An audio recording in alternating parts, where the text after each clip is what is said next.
Repérage du plan, ce qu'il faut savoir pour repérer un point. On fabrique un repère du plan avec deux axes qui se coupent en un point appelé origine du repère. Voilà les deux axes qui se coupent en un point généralement appelé, on l'appelle toujours O. O comme O et 0 aussi, ça ressemble. Dans le plan, donc, un point va être repéré par la donnée de deux nombres, l'abscisse et l'ordonnée. Donc si je regarde ce point-là, je vais lui attribuer deux nombres. C'est-à-dire que les deux axes en question, ici et là, sont des axes gradués. Donc là, je vais mettre des graduations, vous voyez. Voilà. 1, 2, 3, 4, etc. Et ici, pareil, 1, 2, 3, 4, etc. Ces axes ont un sens.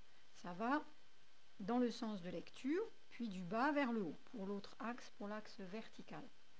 Alors, ces deux nombres sont appelés l'abscisse et l'ordonnée.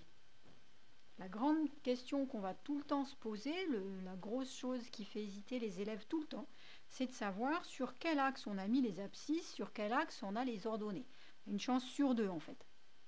Alors, moi je vous propose un petit moyen mémotechnique, c'est l'ordre alphabétique. Cet axe ici, vous voyez, il est debout. Tout le monde est capable de dire que cet axe est debout. Et celui-ci, eh bien, il est couché. Alors, si on regarde l'ordre alphabétique, le C est avant le D. Et si je regarde l'ordre alphabétique, le A est avant le O. Alors, on va mettre les abscisses ici. Et les ordonnées là. Donc, les abscisses, on va les lire ici. Les ordonnées, on va les lire en montant ou en descendant. Donc, pour mon point A, j'avais pris un point où il n'y avait aucune hésitation possible. C'est 4 et 4. 4 pour les abscisses, 4 pour les ordonnées. Maintenant qu'on sait dans quel sens ça se met, ça sera plus facile pour trouver pour le point B. Pour le point B, on va donc d'abord donner l'abscisse, puisque c'est d'abord les X et ensuite les Y. Alors, les X se lisent sur cet axe-là. Donc, et sur cet axe-là, à partir de l'origine, je peux soit avancer, soit reculer sur les axes. Quand on recule, on met un signe moins. Donc ici, c'est le 0. Ici, je recule de 1, moins 1. Je recule de 2, moins 2. Je recule de 3, moins 3. Donc l'abscisse du point B ici, c'est moins 3. Le point B est juste au-dessus du moins 3. Et à quel étage? Eh bien, à l'étage 2, l'ordonnée, c'est 2.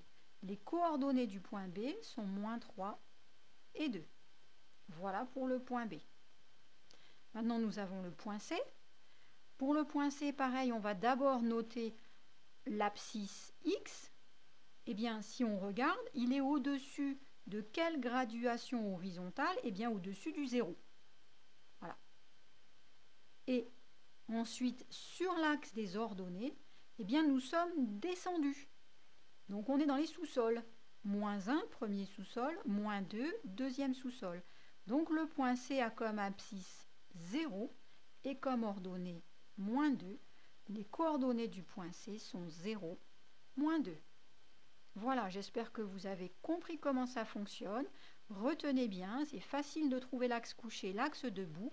Et à partir de là, vous suivez l'ordre alphabétique pour placer abscisse et ordonnées X et Y.